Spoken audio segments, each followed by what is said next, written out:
I had SSC, just that I failed.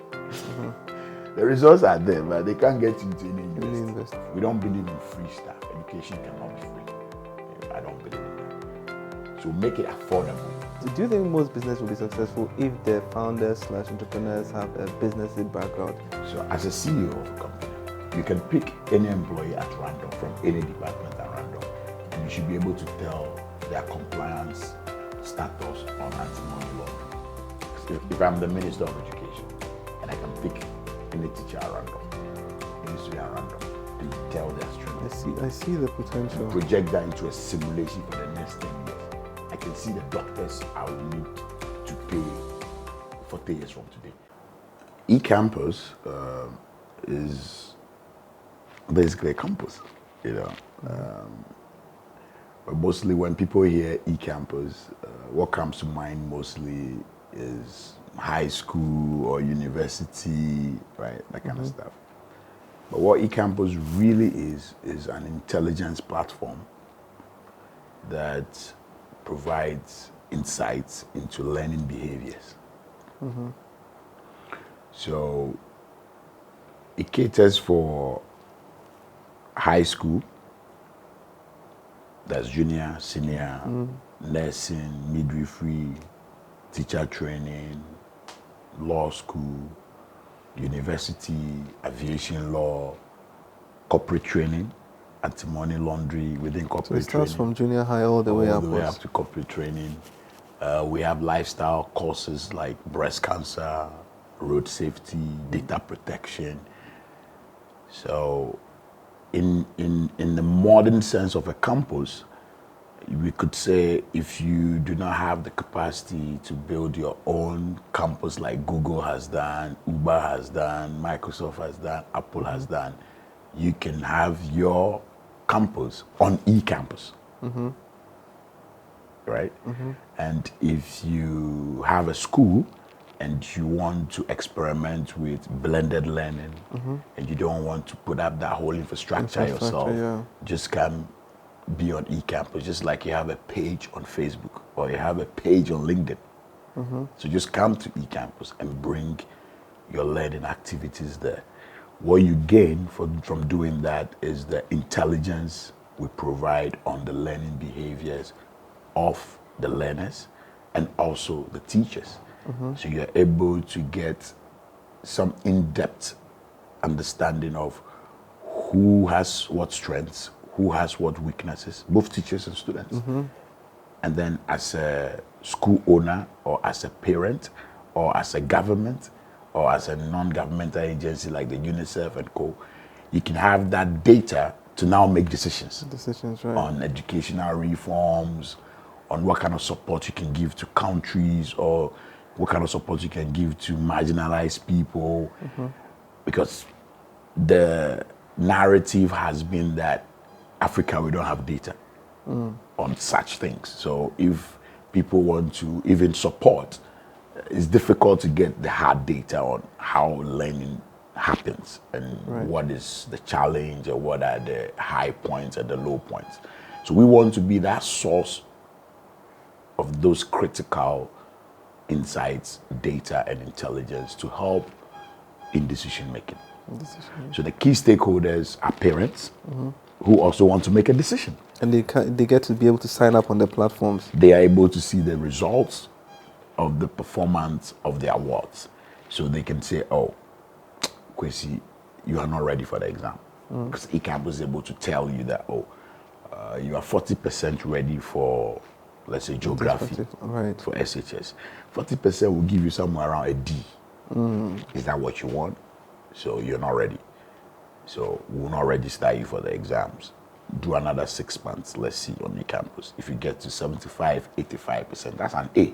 Then we're all confident that you're ready. Go take the exams. It saves the parents that expenses. It saves the child the embarrassment. It saves a lot of people, the school. So it just saves the school that embarrassment of maybe losing their A grade. No, because we have grading schools. Schools are the A grade schools, there's B grade schools. If more people keep failing, the school's grading drops. But if you have all this intelligence and you speak to the parents, they will understand that, no, my child is not ready. The teacher also knows that, oh, It's not that the child doesn't know mathematics. He's very good at statistics, but he's just having problems with probability. So let's focus on probability on this child. And in a month, he'll be ready for the exams. So the real value of eCampus is that level of intelligence that each stakeholder is able to get. Each stakeholder is able to understand. Exactly. So we're able to understand the learners and then the instructors at a micro level. Exactly. So I give you an example. If you're teaching a class of 20 people, right, and 15 of them are still struggling with simultaneous equation, then there must be a problem with your style of teaching. Right. You hear my friend?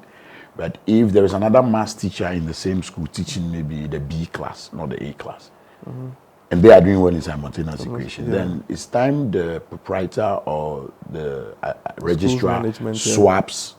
When it's time for simultaneous, let's use the best teacher for simultaneous. We are all humans. We are good at something. We are weak at something, right? They're doing well in probability, so he's good at probability. It's just the simultaneous that's a problem. So the teacher that's good at simultaneous equation, when there's a period for that topic, for the A class, let him come, work with his colleague, peer review, they teach together. He picks a few tricks on how he's able to teach it. Then we wait for 2 weeks and see if the performance of those 15 people in the class of 20 goes up on simultaneous equation. So as a school owner, you can use this intelligence to manage your teachers as a resource and assign the right strengths to the right weaknesses. And then you create that environment where, because they are unable to go for professional development, teachers, they're supposed to, once a year, go for career development, professional development, improve themselves. But the pressure of the reality, they can stay 4 or 5 years, they will not do that. But with eCampus in the MISC, every day they are helping each other. They are helping to understand what they can do differently, what new tricks or what new frameworks they can try. They are on the job getting that professional development that they need. And so from junior high, so is this, with educational institutions, it's understandable that they can do things this way, but how about organizations? So in a business, is this what they are also able to do at that level of detail? That's the main value proposition. So for a company, which is where we make most of our revenue, our B2B sales, right? So as a CEO of a company, you can pick any employee at random from any department at random, and you should be able to tell their compliance status on anti-money laundering, 42%. What's the threshold of the company? 60. So they have, that particular employee has some work to do. Where is that employee weak? Oh, KYC, know your customer. And then PEP, politically exposed what? Persons. So why is he struggling in that area? Okay, who within my employees is very good at that area? Okay, so Kwesi, Kwame, you help each other. You try and help him out. That same level of understanding. Right? And that's why most of the corporate organizations are using our product. It's not that, anybody can have a platform, upload a bunch of videos, upload some PDFs and some content. Everybody can do that these days. Create a chart, but that level of detail, that dashboard that decision makers look at and go like, oh, okay, this is giving me something, and that's what people pay for. Right? So, because when you go to school or when you go to a typical traditional campus, the notice board tries to give you that kind of intelligence on what's happening on this campus.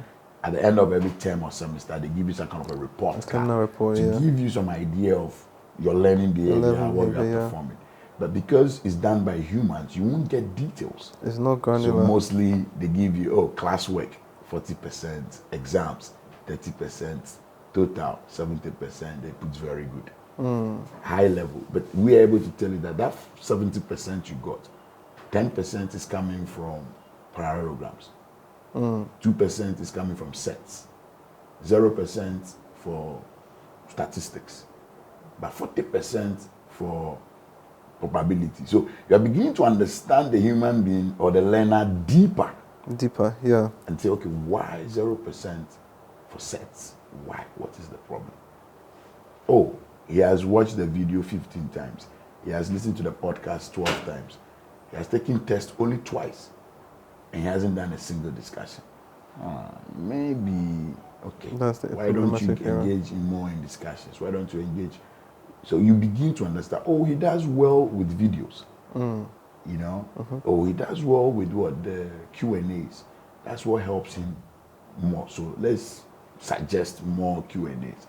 So you're beginning to personalize the learning, The learning.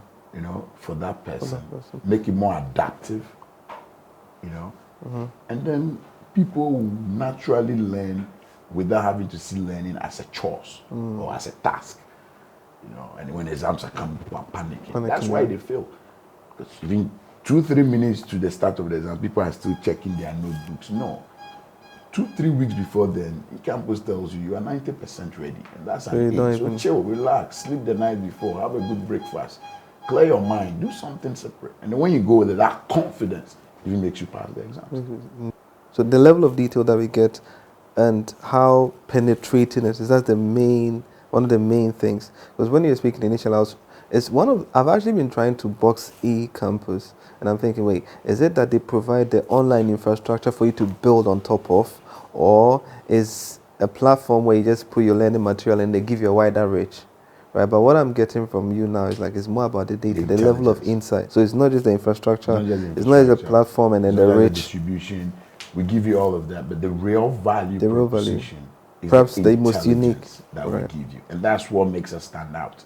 You know, because if you look at it carefully, most decisions around expenditure, even in companies, when times are hard, they are quick to cut training budget. Indeed. That's because it's difficult to measure return on investment for training. Very. eCampus is a tool that shows you the return on investment on training. So all the corporate organizations that are using eCampus, they've over time increased their training budget. Because they can see that, the okay, we level want of to do insight. customer service training. Yeah, you still go to your Ras and Kempinski and do your 2 days thing. We are not taking that away. But before eCampus, they come from Ras and or Kempinski with a pamphlet or a bunch of slides. People put it at the back of their car. People save it on their pen drive. 6 weeks down the line, go and ask them. It's probably destroyed at the car wash. You can't do that every 2 weeks. It's expensive, right? So when they go and they're back, there should be a platform or a medium where they could continue consuming the content. In our case, we can read through the notes, watch videos, listen to podcasts, have discussions, ask questions based on topics, and take some time tests and some practice tests just to give you some reference point. You may be on the job, there's a customer in front of you, you need to make a decision and you are not sure. Just pull out your phone or go onto your work desktop, go to eCampus, take that topic. If the thing is about KYC, go to the KYC topic, check the discussions, right? Scroll through, you will get an answer to what you are confronting in real time, right? Instead of now going to open that PowerPoint they shared at the training at whatever Ryan sent you or whatever, and then scroll through or go look through the pamphlet so that you tell the customer, come back next week, I don't have the information. No. So it affects productivity in a positive way. It gives supervisors a better understanding of the strength and weakness of the human resource they have and how best to deploy them. So if I am good at customer service, and even within customer service training, I am good at conflict resolution. If you know that as my supervisor, and an angry customer backs into the office, who will everybody be looking at? Oh, doctor, this one. Yeah. Because you know, but now the angry customer comes and we don't know who to deal with the person because we don't know the strength and weaknesses of our own human resource. It's just going to be based everybody on here, oh, okay, because I'm the front desk, I have to deal with it. But maybe me too, my temperament is not good. My emotional intelligence is not up to that level. You don't know. For all you know, is the guy at the back office who has that patience to deal with. Oh, you boss, we are sorry. I'm bringing your relation manager. And this guy comes and solves the issue naturally. Because that's their strength. How many supervisors or managers or CEOs have this intelligence on their employees? Less than 1%. So we want to give you a tool that in the next decade, we can say 60% of CEOs have this kind of intelligence. Tell us about their staff. Every employee they have.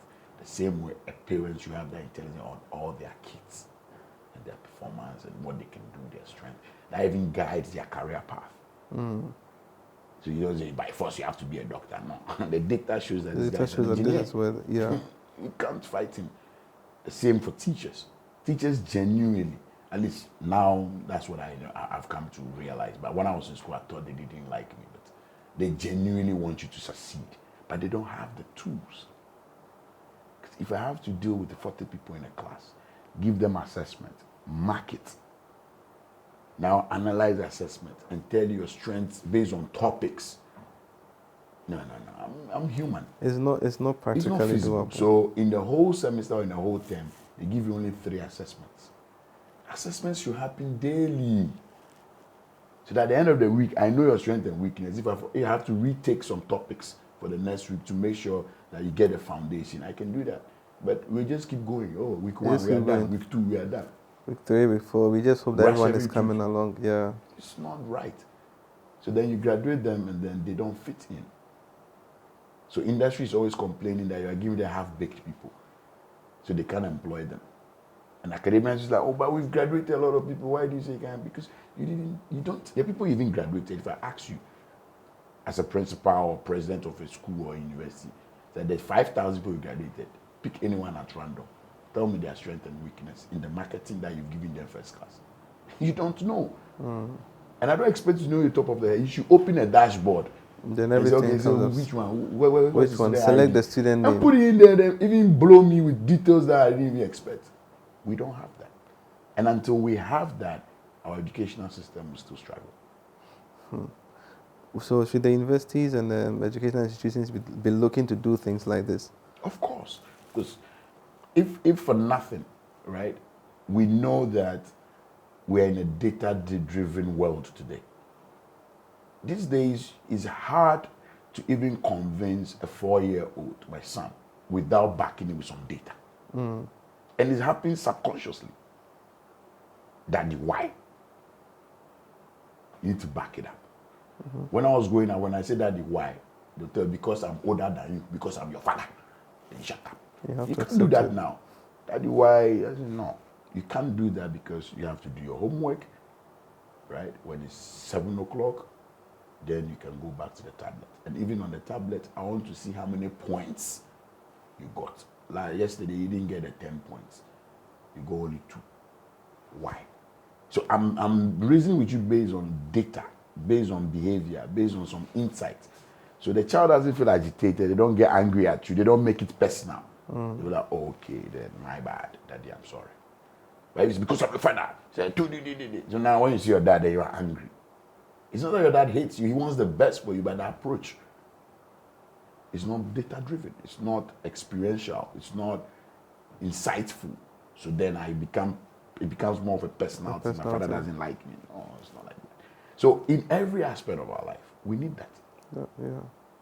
And if we can gradually become a society that is driven by data to make even personal decisions, will be useful. So we believe if we can do that with education, we could then scale it to other aspects of human life. In 2002, when I failed the SSC the second time, all I needed was a tool, something to tell me that you are 40% ready or 90% ready before I go embarrass myself. There was no tool. So I went the 3rd time and I failed again. I'm like, this thing, I don't want to embarrass myself again. So I need a tool. There was none. So I had to take Microsoft Access, right? Create that interface myself, put all the past questions, break into topics, and start doing it so that I can see, so that I can even avoid some questions. You know, if you calculate yourself where you pass, you don't answer this one, you answer this one, and build your strength. There was nothing. But there was a lot of past questions, yeah. So I just took the same past questions, put them into Microsoft Access to give me what I wanted to see about myself. Yeah. And I started putting that on diskettes. And I was in Takoradi, selling it in front of internet cafes and communication centers. And it was moving because the remedial schools, I go there, and they were all happy that, this is nice. That was the genesis of it. That was the genesis. So before, I would like you to explore more the journey, right? But before that, so is it fair to say that eCampus is an online learning platform or an edutech that provides, insights about learners and their instructors? Would that be a good summary? Yes. So we choose to use the word intelligence instead of insight. Intelligence, yeah. Perhaps it's a better word. eCampus is an edtech software as a service, that provides intelligence on learning behaviors. Intelligence on learning behaviors. So because we have content on breast cancer, we have content on road safety, so learning behaviors. So even at the higher level, we can say, okay, this particular learner or user spent more time around breast cancer within this period. Has she been diagnosed, or is somebody around their family diagnosed? Because all of a sudden, you're interested in. So is it that kind of insight? Then all of a sudden, is the person doing more of the road safety courses? Or is he preparing for a driver's license, or has he been involved in an issue? So that kind of thinking, and imagine you have this at large scale, you can then begin to see trends and handle people at their level. That is what we don't have in Africa. I have so many questions. I'm wondering where to start from, because this is also taking me to big data. That's right? the whole idea. But so our real revenue will come in somewhere from 2025, where the likes of African Development Bank, IFC, World Bank, after and all of that, want to scale out and pay that to have access to our API to just mine our data to make decisions. I see it. That's where our real revenue is. So most of our investors and our partners, we tell them that we are not too concerned about EBITDA and all this revenue now. No. Now the most important thing is to build an addictive user base. Because if they don't come to the platform and consume the content and interact, we cannot generate the intelligence. So make it affordable enough. We don't believe in free stuff. Education cannot be free. I don't believe in that. So make it affordable so they can come there, interact, to generate the behavior traits, feed that to Nile, which is our artificial intelligence, to analyze it and give you insights at different levels. Because if I'm the Minister of Education and I can pick any teacher at random, any student at random, and tell their strength.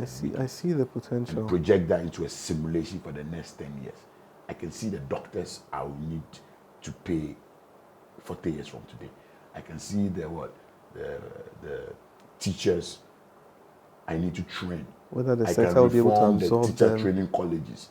I can introduce new things there because I know in the next 40 years, the trend I'm seeing per the intelligence I have, we need to train people like this.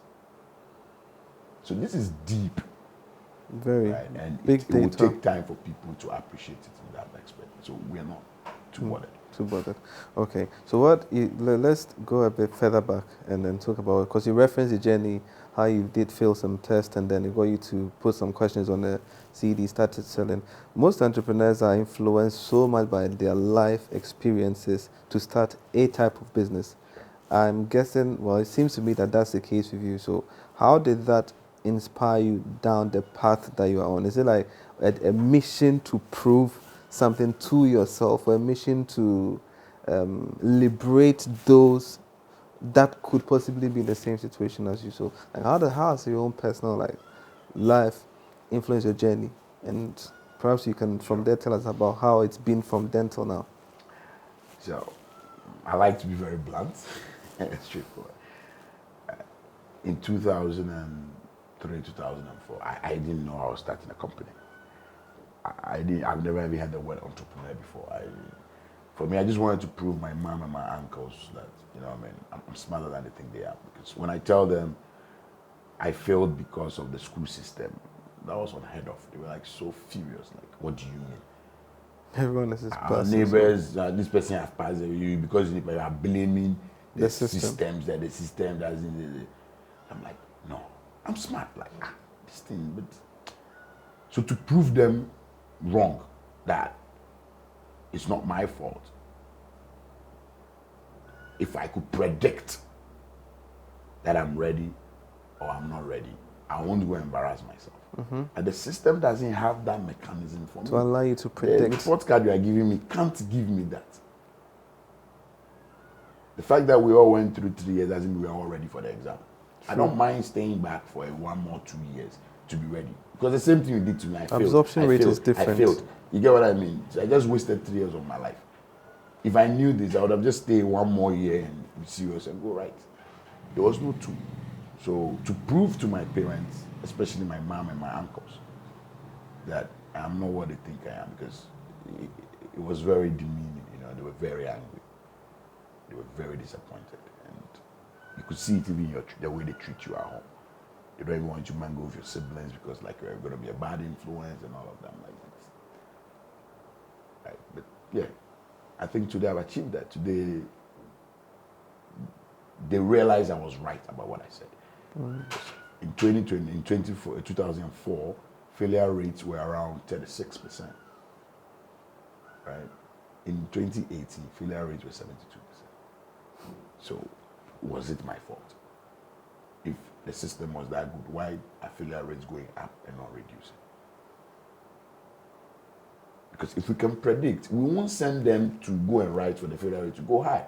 We will repeat you, keep you, so that we only send those who can go, so that failure rate will be as low as what? Single digits.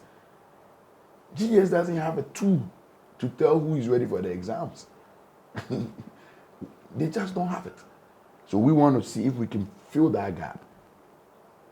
So we are not competing with anybody. We're just providing an alternative mechanism for preparing towards prosperity. We even like to say prosperity, because if BI is made, if you don't pass the exams, you're stuck. That's the reality. No matter how brilliant you are, if you don't pass, you're stuck. You're stuck, especially in our part of the world. The opportunities are not many. Stuck. So then, if in 25 to 35 years, you should be independent enough to put food on the table for yourself, not bother about worrying mommy and daddy. You spend 4 years of that repeating, writing the same exam. Your path to prosperity has been truncated. And that shouldn't be happening to innocent people. We should have mechanisms to tell that you are not ready. So that personal experience is what sort of put you on this journey to want to... That's the whole thing I'm trying to fix. Then I begin to realize that it's even bigger than I thought. All right? It's way, way bigger than I thought. Right? My mom started as a nurse. She started as a midwife, became a nurse, became an anesthetist, physician anesthetist, right? So look at that space. If people are not ready and you graduate them and they have to fix cannula on a living bin, so they keep beep. The guy is not ready. You've graduated him. He's supposed to open my vein and put in something to go to my stomach, and he ended up in my lungs. Do you know how many people die like that every day? Just because the guy is not ready, but he has to graduate. So it's deeper than, at least my one was just shading some WAEC things. But this could lead to serious issues. So made you want to go on that journey where you set up, you try and build about a system that can help eradicate some of this. I bet it's not been easy, like trying to so moving from a product to a company. What was that journey been like? What was it? Because you say you started without even not knowing what an entrepreneur is. You didn't set up to start a business. I was trying to fix my own problem. So how can that unconscious journey led you to this conscious state where you're leading a company? How has that whole experience been like? How many years in the making from 2003? 2003, that's a lot. That's like almost 20, almost, 20 years next year. About 9, probably. Yes, 20 years. Half of my life working on this. The transition from being a developer, like just trying to build a product, to being a full-fledged business with structures and stuff, it wasn't a conscious effort.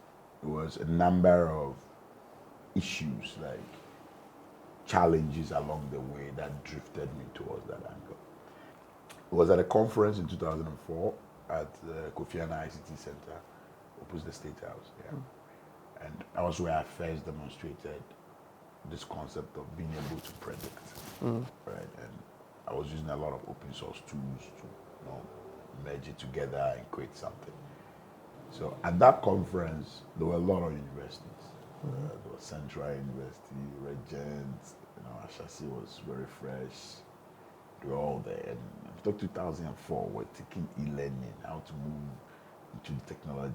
There were no cell phones, there was no Twitter. Internet penetration was still in the ISP days. So it was a bit futuristic for what I was telling them, that I can predict whether you pass any standardized exams or fail. They're like, wow. Like if we can build enough data on your learning behavior and compare to all the past questions, the topics that keep coming, and how many questions come under that, if you can get all that right, then we can do some math. That time there was nothing called artificial intelligence. We called data analysis. So in that space, Regent University, right, the provost, Dr. Redu, was like, no, this is something. And they were very new universities, so they needed something different. So they said, hey, come over. We like the eCampus. They want to deploy for us. And I'm like, it's just a prototype. It's not ready. They're like, we want it like that. I'm like, okay. So they're like, okay, which university do you go? I'm like, please, I don't even have the SSC. They're like, for real? So took me to see Prof. Salabi, the owner of Regent University at the time. He was then was formerly the president of Central, and then he left to set up his own university. So he was like, okay, you don't have a degree, you don't have anything. I'm like, yeah, it's okay. We'll enroll you for computer science here. You deploy eCampus and work. I'm like, but you're in Dansuma, and I'm testing my boy, my auntie. I said, okay, you stay at my house in the boys' quarters. You start on Monday. I'm like, okay, hold on. So this guy gave me an admission for computer science, gave me an employment document, like your employer, gave me a place to stay and gave me a driver. Wow. Yeah. So when I go home and I show it to my people, my uncle was like, checking the logo to see if I've not got to design it myself. So I did that for them, but the agreement or the contractual agreement was between Cecil, Senna, Nutakor, and Regent University. Okay, no problem. Then I did for what?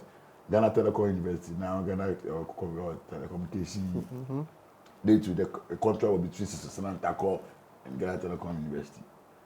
Then I did with Central University to address the university thing, right? So I had SSC, just that I failed. The results are there, but they can't get into any university. Yeah. 3 times. So aggregate what? 20 something, 30 something, those things. You are not going anywhere. So it was there. So at Regent University, they were more interested in deploying the eCampus prototype that we had to differentiate themselves, because they were known well for evening school. So when you come for evening school, mostly those who are adults that are working and want to get a degree. So evening school. So in the day when you're in the office, you can go onto eCampus, follow on the notes, submit your assignment, and then in the evening you come and do your 3-hour, 4-hour lecture. So they didn't care whether I had a degree or not or whatever. And they're like, okay, if you don't, then why not just come to the same school and do your computers? I'm like, I didn't pass that. I go and bring the certificate like that. So that you get 30 whatever, we will accept you. Because you've demonstrated capacity that you can do it. Not by what WAEC is saying. So yeah, I feel that I went through the same process through the form. Just like any normal student would do. Just that the certificates I was attaching was 30 something. It wasn't. So they made their admission decision based on a different criteria, side grades, maybe competence and ability. And the fact that because when I deploy the eCampus, they need me around to be managing it, maintaining it. So you better give him 2 things, a job and education. No, unfortunately, I stayed for only a year and then I dropped out. Dropping out of Regent after a year, right? Okay, so at that time, right, in 2004, 2005, all right, a lot of schools wanted eCampus, right? But the informal arrangement with Regent, right, assumed that they had exclusivity. Right. So when I tried to deploy at Central University, Valley View, Regent wasn't too comfortable. These are uniqueness, and you you're could trying see clearly that it's like that was their unique differentiation, and I'm trying to, and they cannot stop me because it's my product. So tensions were getting a bit complicated, all right? And I felt, oh, they can Charlie, take your scholarship. I want to help the world, not just Regent. Do you get my point? So I walked away from the scholarship, the job, and everything because, yes, it was a good test bed. It was a good guinea pig to show me what works. I learned a lot about what will work and what will not work. But if you're preventing me indirectly from doing for other schools, scaling, I felt, okay, then you can have your scholarship, you can take your job back, and then I'll do a company, and then approach more schools and do what we can do. So at that point, for me, the degree, I've already tuned my mind that a university is using what I have built as a strategic market penetration tool. I don't think I need a degree. Like, I'm okay. You get what I mean? No? But eventually, I had to go back to school. I went to Gimpa. And what drove me to Gimpa was a whole different experience. Is that something you can share with us? Of course. It was in 2007, right? The Venture Capital Trust Fund under President Kufuor's regime, right?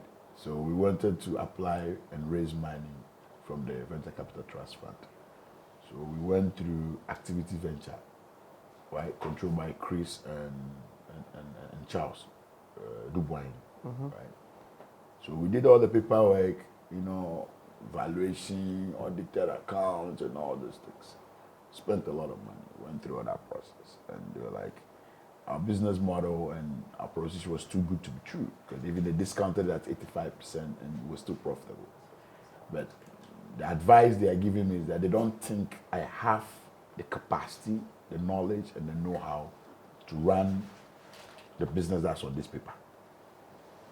So they ask me things like, what was your present value, your future value, the discounted ratios? And I'm like, that is why I brought the consultant, the experts to do, and I paid them. They're like, it's good, but you as a CEO of such a very good business on paper, you need to know these things off the top. Do you have a degree? No. We advise that you go and go to a business school. And I remember vividly, Charles told me if I'm interested, they can take me to Yale to go and go to Yale Business School. Right? They'll take 85% of the company when I come back, and they'll fix me and stuff. I'm like, okay. The office was behind Metro TV. By the time I realized I was at 37, I was working. So angry. Like, we spent almost $25,000.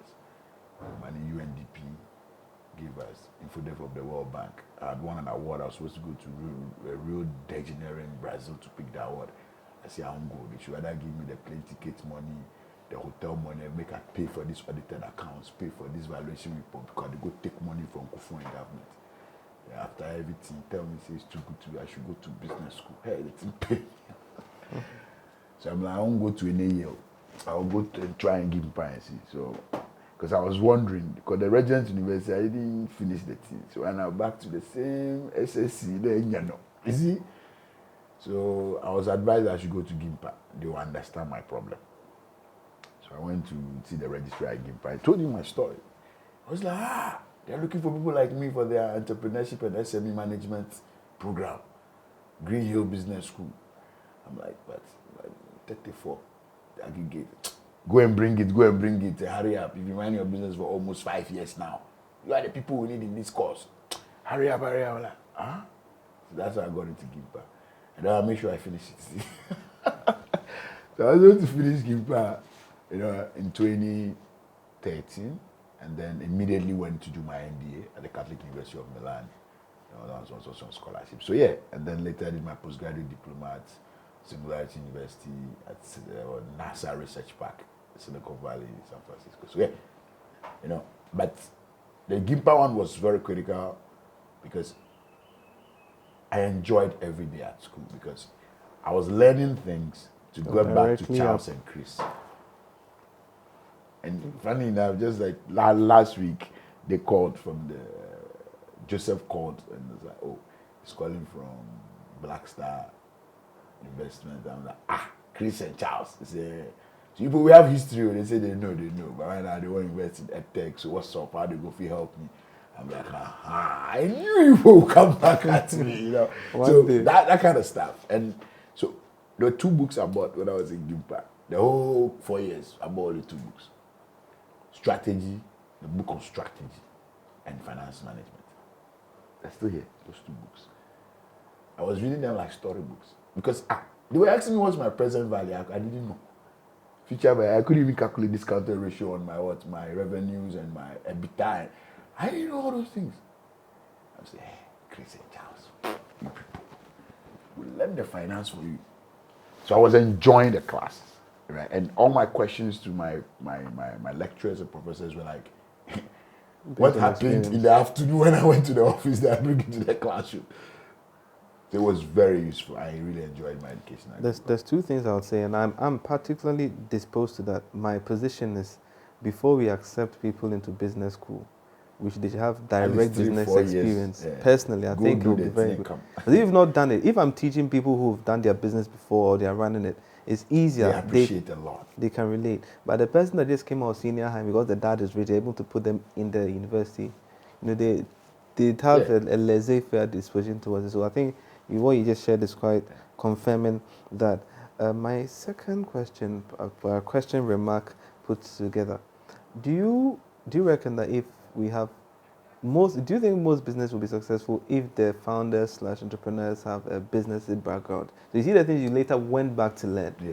Supposing you knew them before, would that have increased the odds of your success? Or I won't say if I knew them, because if I knew them before, I probably wouldn't even have valued them. They would just be like the quadratics I learned in high school. Right. Today I use a lot of vectors and series and sequences in making decisions. But when I was learning in secondary school, I hated it, because they didn't teach me like that. It's now that I'm like, all right, this series and sequence. Then I'll go back and go and read more on it to make decisions. Do you get? But when I was learning it in secondary school, they bore me safe. So if I had learned those financial things before meeting Chris and Charles, I probably wouldn't have applied it that way. Mm-hmm. But the desire to learn it and the importance of why I want to learn it made me learn it and appreciate it, and I'll never forget it. And then add a little bit of entrepreneurship to it. So 2 years, no man, like on hustle. Then when he's going to university, he will say, no, I want to do procurement. He knows why he says he wants to do procurement, and he will do well.